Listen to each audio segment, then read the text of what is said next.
Aleluia. Cumprimento a igreja com a paz do Senhor. Amém? Amém. Convido a igreja para abrir comigo a palavra do Senhor. No livro de Lucas. Eu quero aqui expressar minha gratidão à nossa obreira Grazi, ao Micael, à Pâmela, por terem aberto essa porta para cultuarmos ao Senhor aqui. É de muita alegria estarmos aqui com vocês. Vocês são uma família muito especial para todos nós. Vocês são partes da Atos de Poder.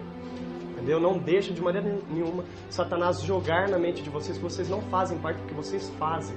Vocês são amados, vocês são queridos, e não importa o que vocês estão passando, o que importa é que Jesus está com vocês. Então hoje à noite o Senhor já fala no meu coração. É noite de vocês tomarem posição e posse daquilo que vocês são em Cristo Jesus. Deus, Ele tem grandes obras para a vida de vocês três, para a vida da família de vocês. Por isso que o diabo tanto tenta contra a vida de todos vocês. Porque o diabo, ele sabe, ele não sabe do futuro, mas ele sabe da luz que o Senhor coloca em cada um de nós. Quanto maior e mais brilhante a luz que o Senhor coloca em cada ser humano, mais é a investida, mais são os ataques, mais são os contra-ataques de Satanás. Então, se vocês estão sendo atacados, passaram por tudo que passaram e estão firmes na presença do Senhor, saiba que Deus é com vocês. E não abram mão daquilo que o Senhor os entregou. O Senhor entregou, o Senhor cuida e o Senhor é fiel para concretizar a obra que Ele começou na vida de vocês. Tomem posse em nome de Jesus. Lucas capítulo de número 13, versos de número 22. Glórias a Deus, conforme a igreja encontrar. Glorifique ao nome do Senhor. Dê a Ele glória, dê a Ele aleluia, porque Ele é poderoso, Ele está aqui neste momento. Lucas capítulo de número 13, versos de número 22. Amém, igreja? Glória a Deus. Acompanhe comigo. A palavra do Senhor diz assim: Depois Jesus foi pelas cidades e povoados e ensinava. Prosseguindo em direção a Jerusalém, alguém lhe perguntou: Senhor, são poucos os salvos? Eu lhes disse: esforcem-se para entrar pela porta estreita, porque eu lhes digo que muitos tentarão entrar e não conseguirão. Quando o dono da casa se levantar e fechar a porta, vocês ficarão do lado de fora, batendo e repetindo: Senhor, abre-nos a porta. Ele, porém, responderá: não os conheço, nem sei de onde vocês são. Então vocês dirão: comemos e bebemos contigo, e ensinastes em nossas ruas. Mas ele responderá: não os conheço, nem sei de onde são vocês. Afastem-se de mim, todos vocês que praticam o mal.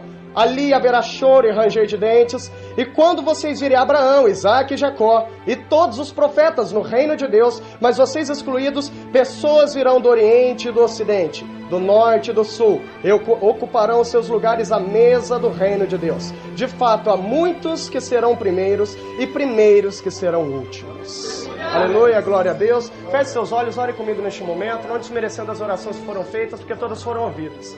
Mas mais uma, para proteção e edificação. Senhor Deus e Pai, em nome de Jesus eu estou aqui à total disposição do Senhor e do Teu Santo Espírito.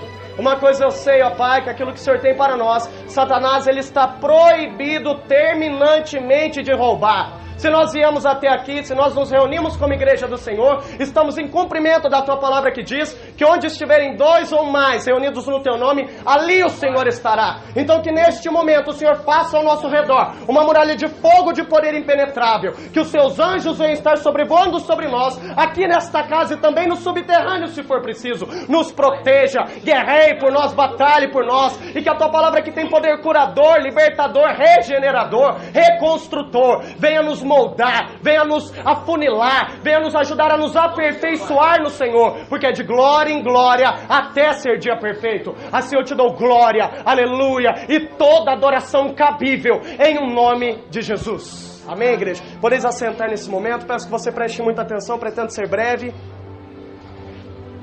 Não permita de maneira alguma que o inimigo, a ave do maligno, consiga roubar da sua mente, do seu coração, da sua alma, a palavra que o Senhor tem para cada um de nós nesta noite, amém? O livro de Lucas é um livro maravilhoso, um livro que conta a respeito da trajetória de Jesus. Foi escrito por um homem muito sábio, um homem formado, um doutor, um médico, que passou por todo um processo de formação, porque todos nós sabemos que uma pessoa, para ela se tornar médica, formada, com diploma, com graduação, com mestrado, com doutorado, essa pessoa ela se submete a muitos anos de estudo. Muitos anos estudando a língua portuguesa, estudando álgebra, matemática, filosofia e inclusive, principalmente, a matéria que ela quer se formar, que é de medicina. Então, para esse médico Lucas, ele ter chegado até onde ele chegou, ele passou por todo um processo de conhecimento. Ele teve que estudar as letras. Ele teve que estudar muitas matérias até chegar a este conhecimento. E para a felicidade deste homem chamado Lucas, ele foi escolhido por Jesus Cristo para escrever um dos 4 evangelhos que relatam a história de Jesus. O que significa isso? Que não importava ele ser médico, não importava o que ele tinha alcançado de maneira natural, de maneira material. Não importava se ele ficou 10, 5, 6, 7 anos formando numa academia para se tornar médico, doutor em medicina. O que importa é se a pessoa tem Jesus ou não. Às vezes nós, com o nosso emprego, com a nossa graduação, às vezes não estudamos, às vezes não completamos o ensino médio, ou até mesmo o ensino fundamental. E às vezes nos achamos menos do que as pessoas, nos achamos menores do que os outros, só porque nós não tivemos essa formação acadêmica, só porque na nossa casa não tem um diploma, só porque nós não ganhamos 4, 5, 6, 7, 10 mil por mês.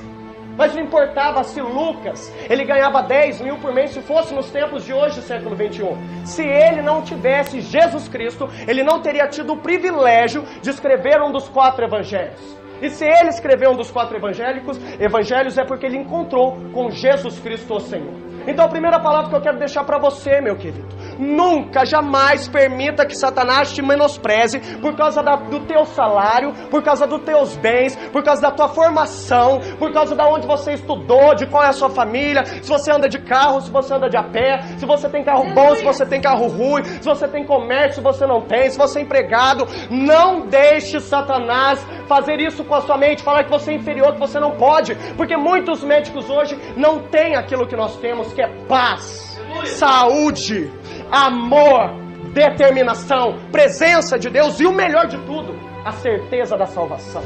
Não se deixe enganar por Satanás. Se você ganha um salário mínimo por mês, com este o Senhor é capaz de fazer você superabundar. Nós não precisamos de riquezas, nós não precisamos de bens materiais. Tudo que Deus nos deu, nós recebemos de bom grado. E o que Ele nos deu, e o que Ele não nos deu, nós sabemos que Ele não nos deu por um motivo, por uma razão, assim como já foi pregado aqui hoje. Que Ele sabe do que nós precisamos. E aquilo que nós achamos que nós precisamos, muitas das vezes nós não precisamos. Então Lucas, ele era esse homem que entendia sim sobre a matéria do corpo humano. E normalmente é muito difícil o médico ser cristão. É muito difícil um médico ser de Deus. Fala assim: não, eu acredito verdadeiramente em Deus. Estou falando de médico crente mesmo. É muito raro, porque eles conhecem o corpo humano por dentro, eles abrem, eles fazem cirurgias, eles fazem cada coisa. Então eles não acharam, todas as vezes que eles abriram, uma alma e um espírito dentro do corpo humano. Então como que essas pessoas que precisam ver para crer, vão crer naquilo que elas não veem? A palavra do Senhor, ela diz que a fé é a convicção das coisas que nós não vemos, mas nós sabemos que existe. E como esse povo vai acreditar é muito difícil. Então eu quero dizer para você que para Lucas ter se disponibilizado a servir a Cristo, para ter quebrado o orgulho da medicina, para ter quebrado o orgulho da graduação, o orgulho do doutorado, foi muito difícil, não deve ter sido fácil. Só que quando ele viu Jesus Cristo, viu o poder que vai além da medicina, ele viu os médicos ralando para curar o enfermo e às vezes não conseguiam. Aí quando veio aquele Galileu pobre, aquele lá que não tinha nem família graduada, não tinha família rica, era carpinteiro, e ele simplesmente estendia a sua mão e falava assim: ser curado. Ele falava: levanta e anda. Ele falava assim: demônios saem, e eles saíam. Ele não precisava de um procedimento cirúrgico para curar ninguém. Então todos os métodos que ele havia visto em toda a sua carreira medicinal, nada havia se comparado com o poder de Jesus Cristo. E Jesus era o quê? Ele era um rei aqui na terra? Ele era um arquiteto, ele era um doutor, ele era uma pessoa importante, um governador, qualquer coisa disso? Não, ele era simplesmente o carpinteiro. Só que ele tinha o que nenhum médico tinha: o poder, a santidade, a unção, a autoridade da parte do Senhor. Então não importa se nós, crentes, porque nós somos muito fitados, porque nós estudamos, a maioria é tudo pobre. A maioria, as pessoas olham pra gente e falam assim: nossa, olha lá os pobres que acham que são alguma coisa. Só porque nós levantamos a mão e falamos assim: eu sei que o meu Redentor vive. Não, eles acham que só porque nós não temos dinheiro como eles, nós deveríamos andar cabisbaixos. Nós deveríamos andar derrotados, mas não ao contrário, para surpresa dos ricos.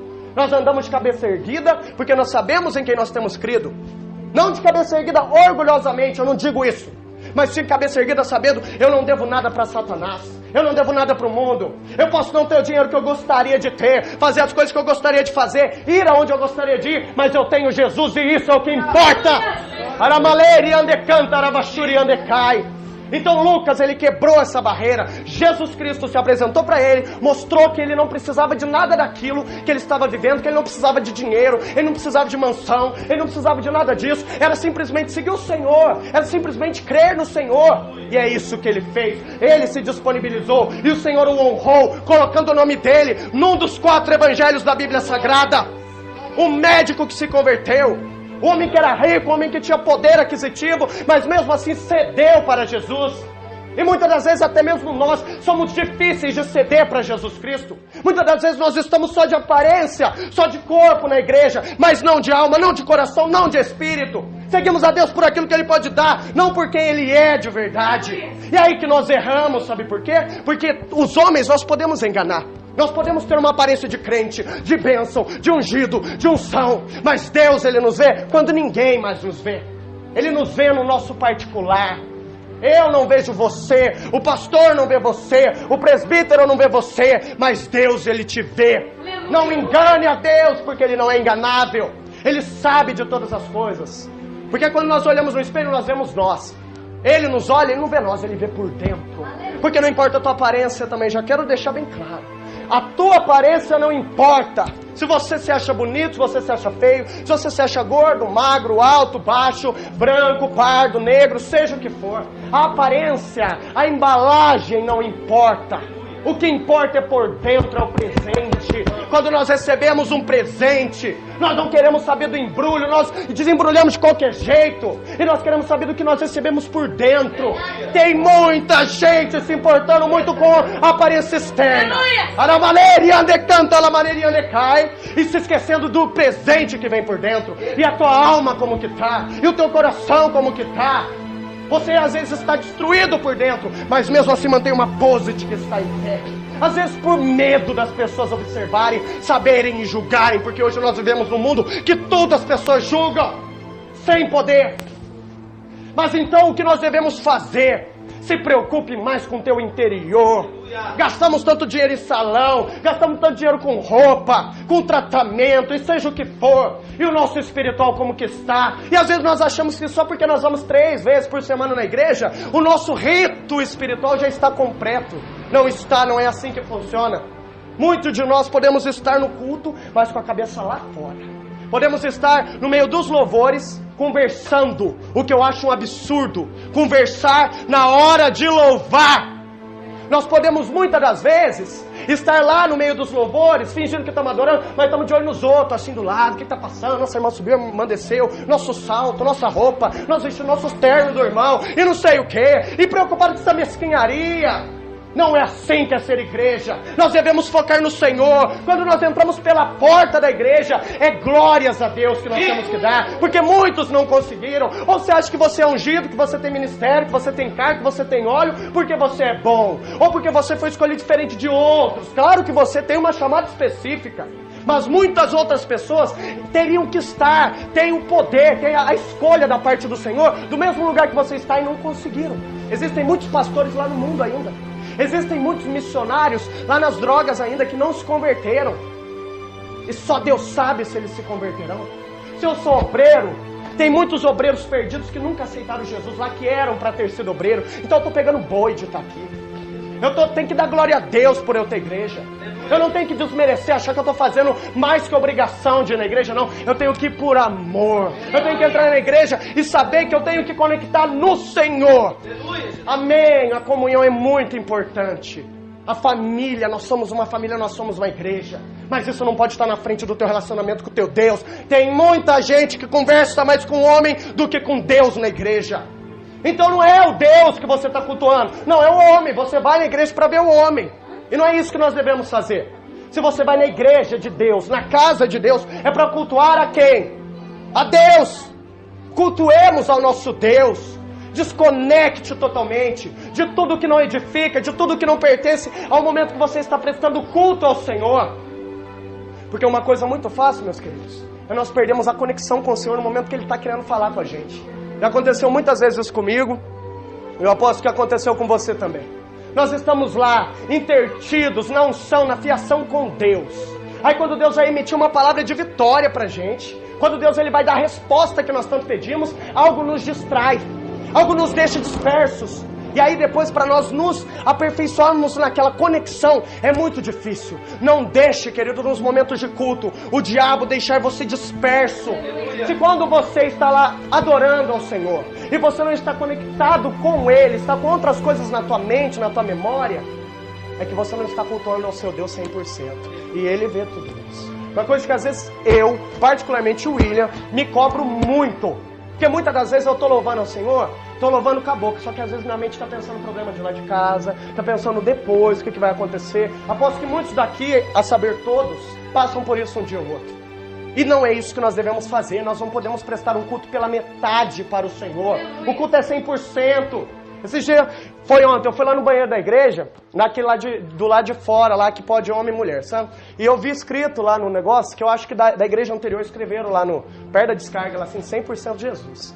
E hoje em dia eu olho para essa palavra 100% de Jesus, e falo, você é 100% mesmo? Porque hoje em dia eu coloco tanto assim sabe, numa seleção, esse negócio de ser 100% de Jesus, porque ser 100% de Jesus é muito difícil, meu querido. Eu falo pra você, muitas pessoas estão dividindo, estão dando 50% para si mesmo e 50% para Deus. Ou às vezes dão até 80% para Deus, mas 20% só dela. Então a pessoa, para escrever 100% de Jesus, a pessoa tem que estar muito com Deus. A pessoa tem que estar muito conectada, é o dia todo, é o tempo todo falando com Deus.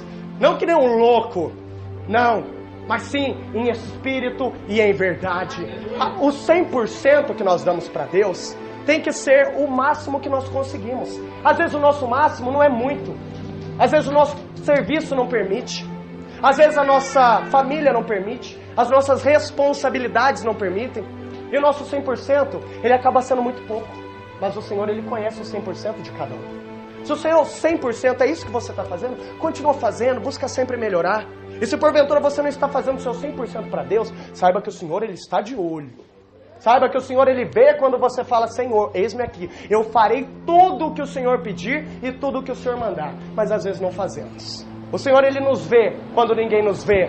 O Senhor, ele nos ouve quando ninguém nos ouve. Conectemo-nos a Ele. Entrando na palavra, aqui no versos 23. Alguém lhe perguntou, Senhor, serão poucos os salvos? Neste momento, Jesus, ele estava indo em direção a Jerusalém. E o Lucas, este homem de Deus, escolhido da parte do Senhor, ele relatou que alguém lhe perguntou, Senhor, serão poucos os salvos? Olha que pergunta mais intrigante, pergunta mais difícil para se perguntar. Porque nós não esperamos nunca uma resposta negativa das nossas perguntas. Nós queremos sempre respostas boas. Ai, Senhor, nossa, fulano tá mesmo com essa doença, Senhor? Aí Deus fala, tá. Nossa. Não, nós perguntamos requerendo uma resposta boa. Uma resposta positiva da parte do Senhor. E essa pessoa perguntou por quê? Porque ela via tudo ao seu redor.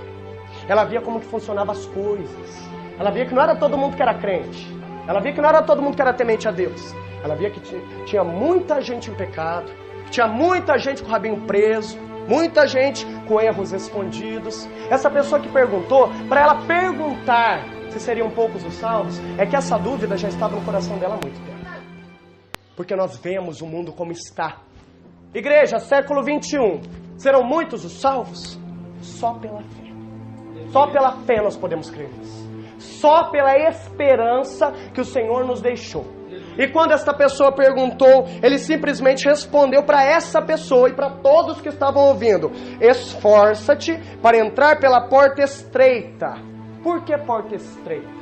Eu, antigamente, quando eu me converti, eu lembro que nós tínhamos 4 anos, eu tinha 4 anos de idade, quando minha família começou a ir na igreja, e era lá onde é o nosso salão, era Atos 29 lá. Minha família se converteu aos poucos, primeiro um, depois outro, depois outro, depois outro. Eu lembro que com 4 anos, eu fazia birra para ir na salinha, lá em frente àquela porta do lado do computador lá. Fazia birra, queria ir para a salinha. E depois disso, eu comecei a me considerar evangélico. Só que a minha vida, desses 4 anos, 5, 6, 7, 8, 9, infância, Foi uma infância indo na igreja, só que quando eu passei, a partir dos 10 anos, eu comecei a fazer um monte de coisa errada, um monte de coisa do mundo. E eu achava que só porque eu era crente, que eu tinha Bíblia, eu já estava salvo. Eu olhava para os católicos, eu olhava para os povos assim que não vai na igreja, para os bêbados, para esses amigos meus de escola que só fazia coisa errada, catava todas. E eu achava que eu era melhor do que eles porque eu estava salvo já. Eu achava que só de ser crente eu já estava salvo. Mas ao redor, ao decorrer da minha vida cristã, eu pude aprender que a porta não é esse portal gigante que nós imaginamos muitas das vezes. A porta é estreita, pequena, muito pequena. E aí as pessoas se enganam. As pessoas acham que o céu é para todos. O céu foi criado para todos. Só que o céu não será o destino de todos, porque estreito é o caminho. Porque eu lhes digo que muitos tentarão entrar e não conseguirão. Queridos, essa palavra aqui é para crente. Muitos tentarão entrar. Eu estou tentando. Você está tentando. Nós estamos tentando e nós iremos conseguir em um nome de Jesus. Mas a palavra está dizendo que muitos tentarão e não conseguirão. A palavra não está falando por que eles não conseguirão. Só está falando que muitos tentarão e não conseguirão. E a quem está se referindo? A pessoas que trilharam o caminho com Deus.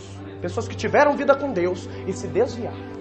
Pessoas que desistiram no meio do caminho. Assim como eu já me desviei.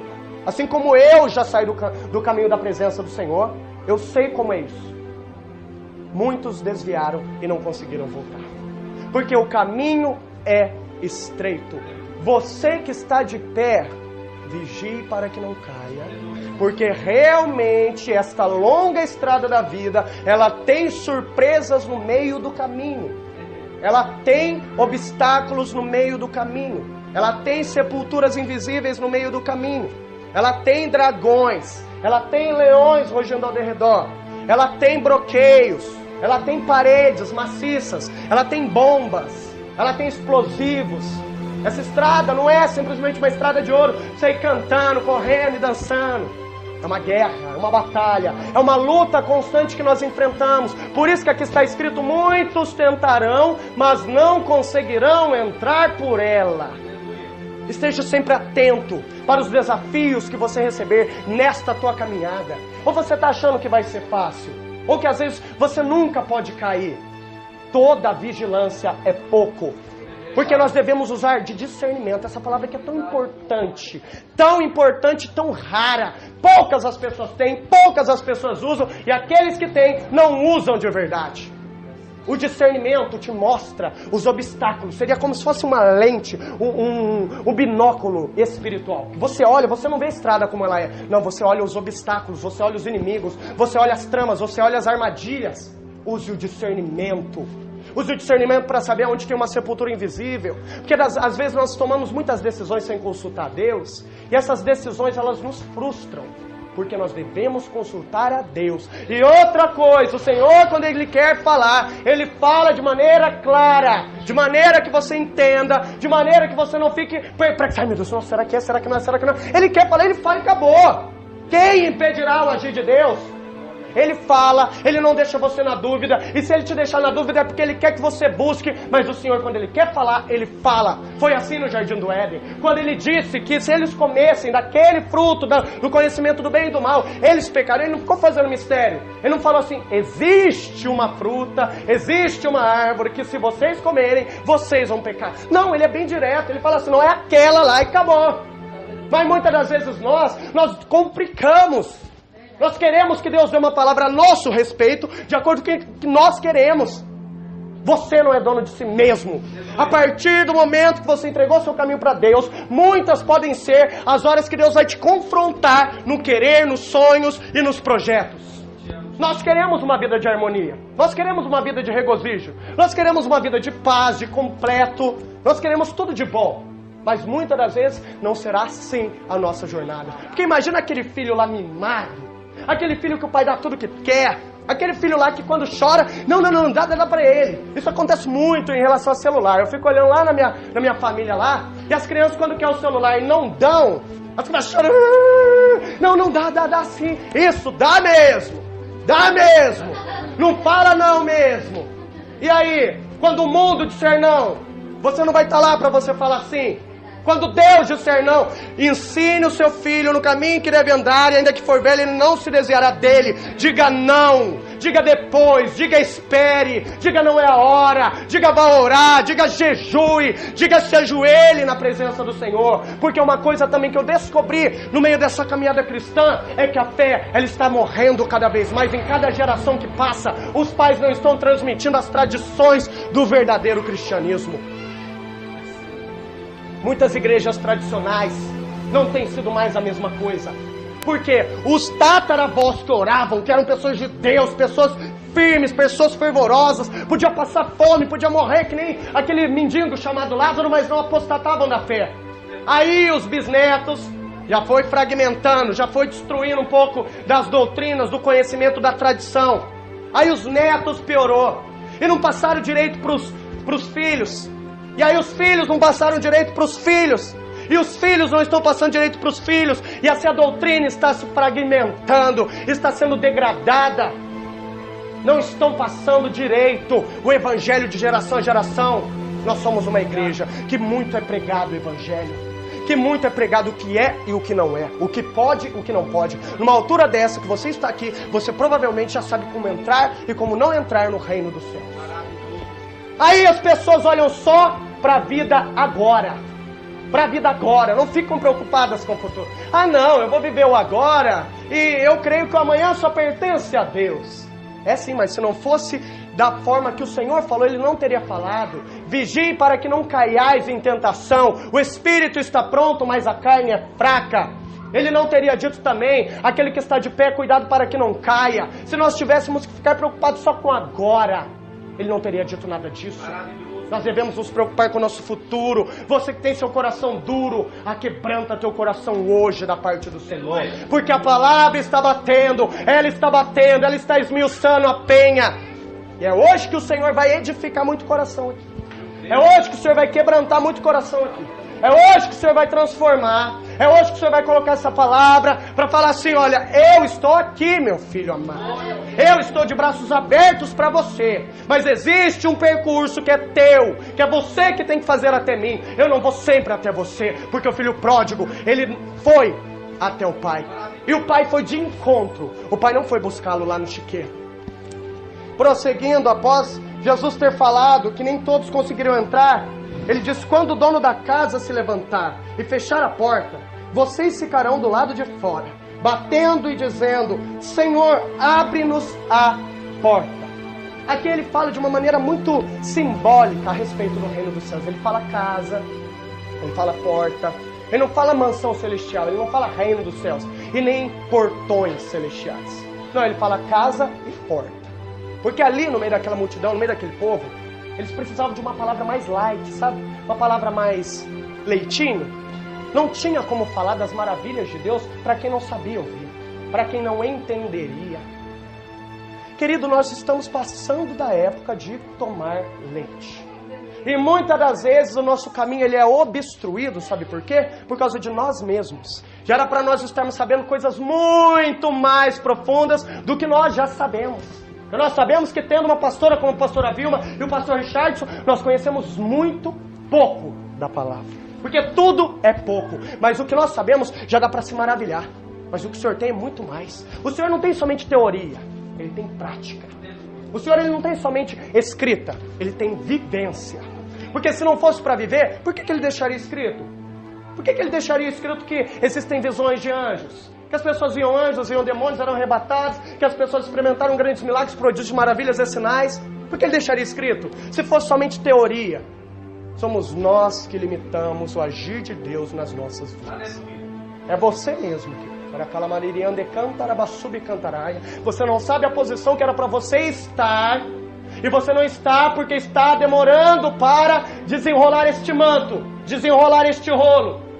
O Senhor tem muito mais para você do que você imagina, só que você tem atrasado a obra do Senhor na tua vida. Dá lugar, não se preocupa com o que os outros vão achar.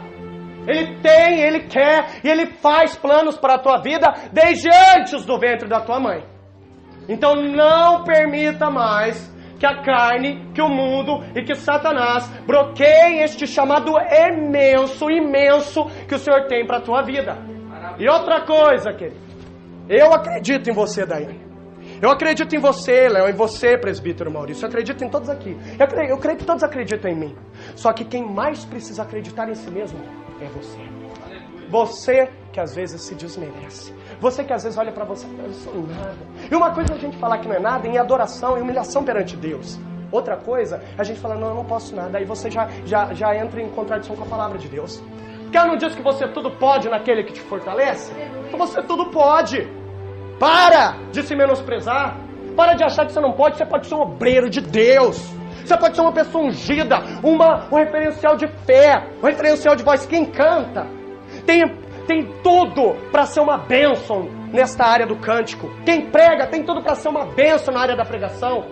Quem faz a obra, seja de qual a maneira for, Deus já deu toda a técnica e os instrumentos necessários que nós precisamos para romper em fé. Existe um hino que diz rompendo em fé. As pessoas hoje em dia não rompem porque falta fé. A fé, sabe o quê? Eu não precisava ficar fazendo muita gritaria, não. E de eu acreditar que Deus dá uma palavra, vai acontecer. É isso que Jesus tinha. Você observou na palavra que Jesus ele dava palavras muito breves quando ele queria curar uma pessoa? Se levanta, te anda. Ele ficava orando, manifesta o poder de Deus. Ele dava uma palavra e acontecia. É isso que nós não temos hoje. Mas é isso que o Senhor ele quer resgatar. Porque não é por muito falar. Não é nem por força e nem por violência. Não é esmurrando a porta também. Não é dessa forma. Nós devemos bater e abrir-se-vos-é da maneira de Deus, não da nossa. Nós devemos clamar e responder-te-ei da maneira de Deus e não da nossa.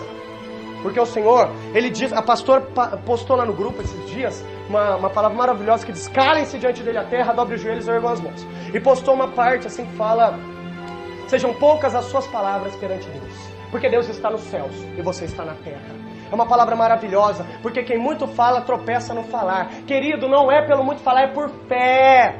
Fé. Entendeu? É fé. Acreditar que vai acontecer. É isso que a gente tem que passar. Essa barreira que nós temos que transpassar.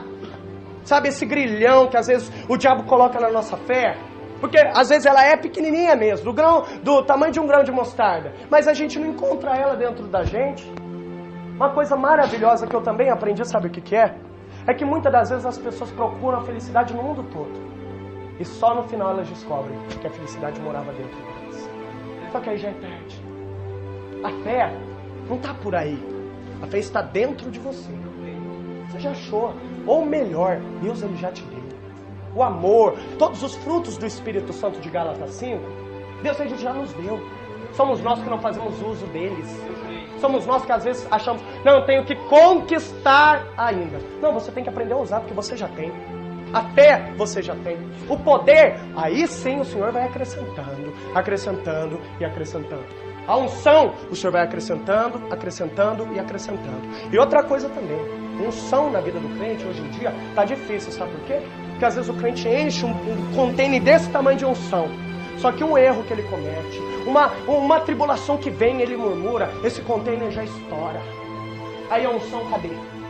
Cadê? Perdemos unção. Perdemos a fé, aquela intensidade.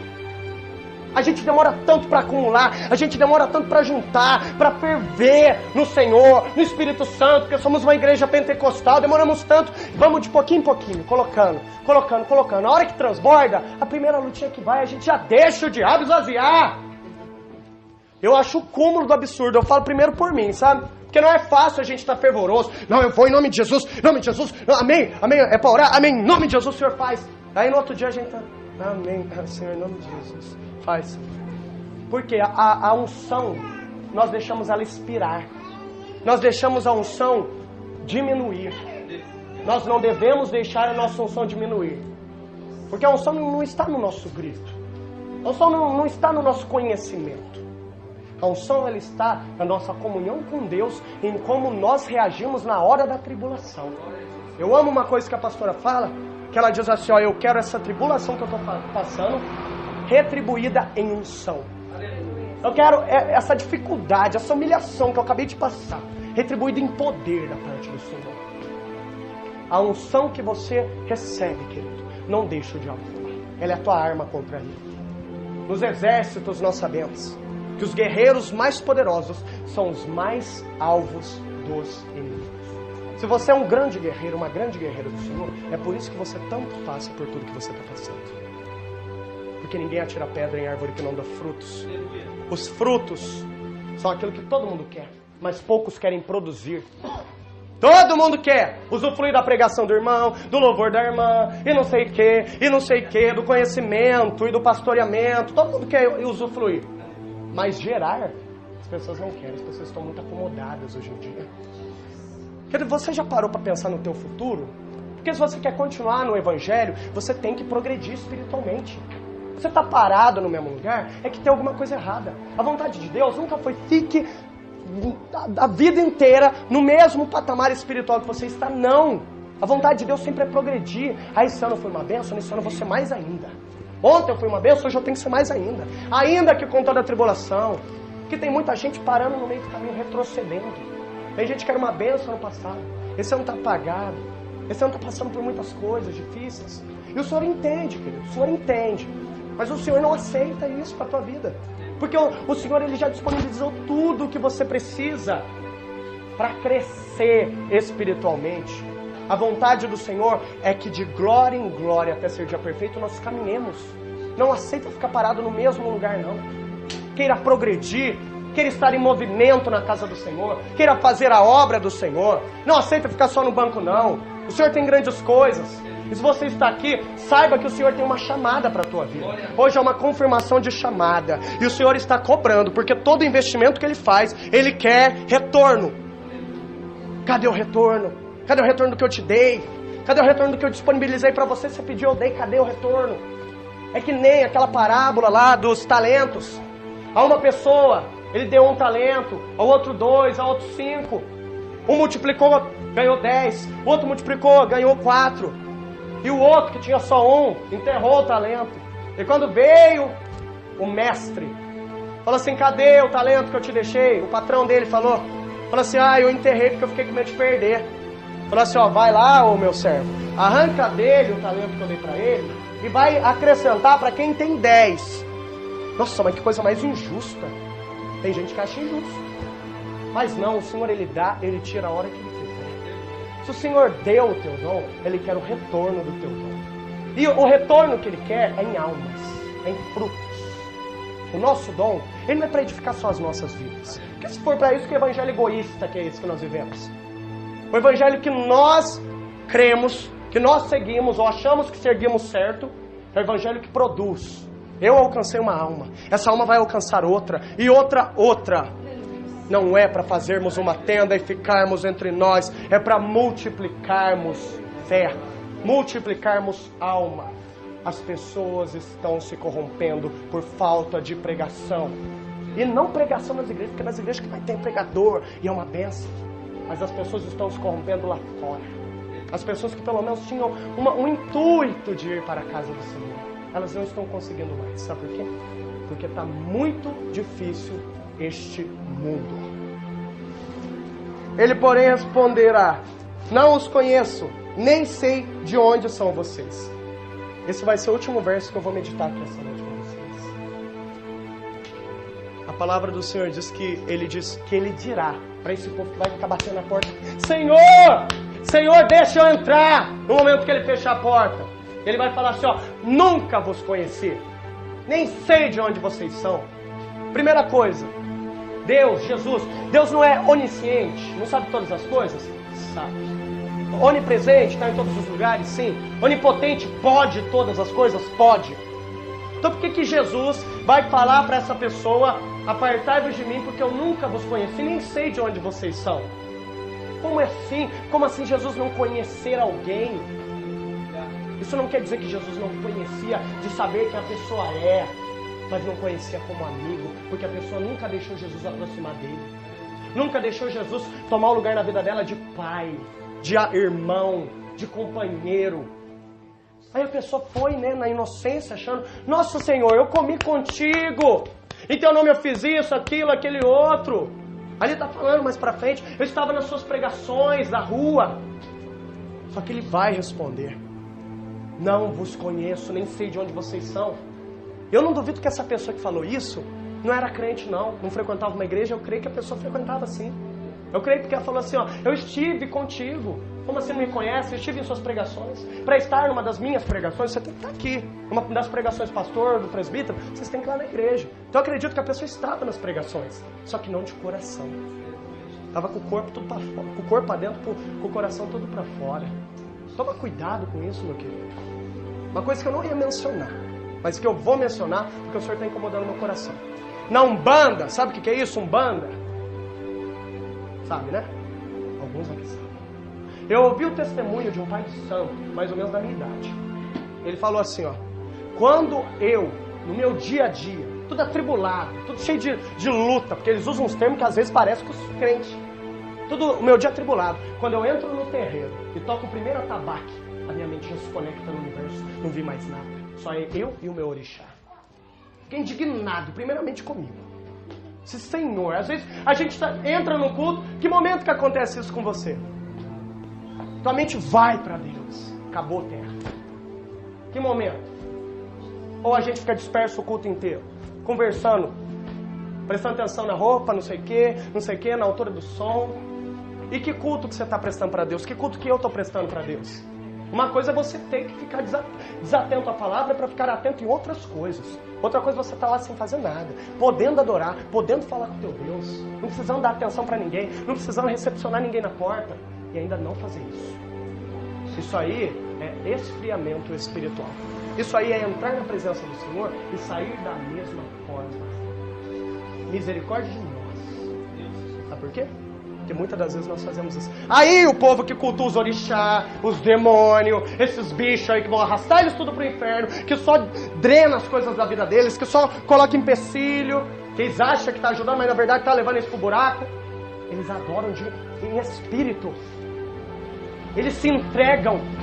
Eles se conectam, eles esquecem tudo. Eles não se preocupam se um está em pé, se o outro está ajoelhado, se o outro está girando e não sei o quê. Não, eles se conectam. E nós, que servimos a um Deus Altíssimo, o Deus vivo, muita gente nem fica de pé na hora do louvor. Eu acho o cúmulo do absurdo isso. Eu acho o cúmulo do absurdo. Cadê a reverência para Deus? Ficar de pé é o mínimo que nós podemos fazer quando Ele ficou assim perante nós, perante os tosqueadores, perante os judeus, crucificado. Aleluia. Reverência, respeito. Ele é Jeová. Ele não aceita brincadeirinha. Se Ele te permitiu estar na atos de poder, é que Ele tem um chamado militar na tua vida. Um chamado para não brincar, para não ser fraquinho, fracote, crente meia boca. Se o Senhor Ele nos deu esta chamada, é porque o Senhor acredita em nós. Porque senão você estava em qualquer outra igreja, menos atos de poder. Você estaria em qualquer igreja que é zen, que é tudo... vive do jeito deles. Mas não, você está na atos de poder. E se você está, apruma-te. Toma posse do poder que Deus te deu, da unção que Deus te deu, do respeito, da reverência que o Senhor te deu. Que não é fácil, não é. Mas uma coisa nós sabemos, é possível sim. Então que a partir de hoje, querido, nós vamos meditar muito sobre tudo isso. Saber que realmente, de fato, a nossa entrada lá, ela só é garantida através de santificação, através de determinação, através de fé, através de louvor ao Senhor e de estar de todo o coração na presença do Altíssimo. Amém? Convido a igreja a se colocar de pé neste momento, em nome de Jesus.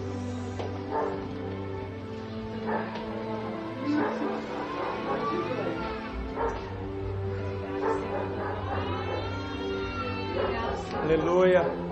Amém, irmãos? Eu creio que o Senhor Ele falou muito aos nossos corações hoje aqui. Que uma coisa nós sabemos, nós podemos melhorar e nós devemos melhorar. Saiba que o Senhor Ele espera de nós, assim como nós esperamos dele. Nós esperamos muitas coisas de Deus, mas Ele também espera de nós. E o mínimo que nós podemos fazer é prestar um culto decente para Ele. Um culto de todo o coração. Um culto conectados, cada um na sua intimidade. Cada um no seu coração. Estamos louvando? Adore de todo o coração.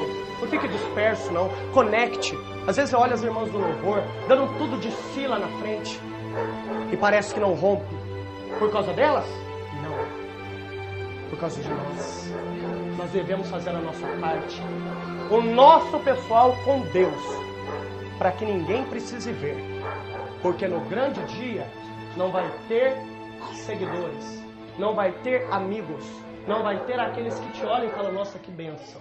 Não, vai ser só você e Deus. E neste dia o que terás para dar conta de tudo aquilo que Deus investiu na tua vida. Amém? Eu sei que é uma palavra dura, irmãos. Mas eu creio que sem profecia a igreja corrompe. E o Senhor falou ao meu coração que o Senhor iria restaurar a adoração da igreja dele na Atos de Poder. Amém? Quero fazer uma oração aqui entregando essa palavra e já vou passar para o pastor Richard para ele finalizar. Senhor Deus e Pai, em o nome de Jesus nós te damos glórias, aleluia, graças e louvor. Tudo é teu, tudo veio do Senhor e tudo está voltando para ti. Que o Senhor, em nome de Jesus, faça com que tudo que aqui foi ministrado venha surtir efeito primeiramente no meu coração e depois no coração dos meus irmãos. Nós queremos melhorar, nós queremos progredir, nós queremos avançar, nós queremos, ó Deus, sair da nossa zona de conforto e avançar, ó Deus, para uma vida mais íntima, uma vida mais particular, uma vida mais aprofundada, uma vida mais próxima do Senhor. Não queremos viver na religiosidade, não queremos viver na superficialidade, queremos mergulhar, queremos experimentar, queremos avançar. E que tudo que está dito aqui seja ligado na terra e no céu. E que os efeitos venham surtir. E que o Senhor nos ajude, Senhor Deus, nessa longa jornada adiante. De modo que o discernimento não venha faltar em nossas vidas. E que o amor venha ser cada vez mais abundante nos nossos corações. Para com o nosso Deus que nós amamos, servimos e sujeitamos. Em o nome de Jesus. Amém. Glória a Deus. Aplauda o nome de Deus. Aleluia. Glórias, glórias, glórias, glórias, glórias, glórias, glórias, glórias, glórias, glórias, glórias, glórias, glórias.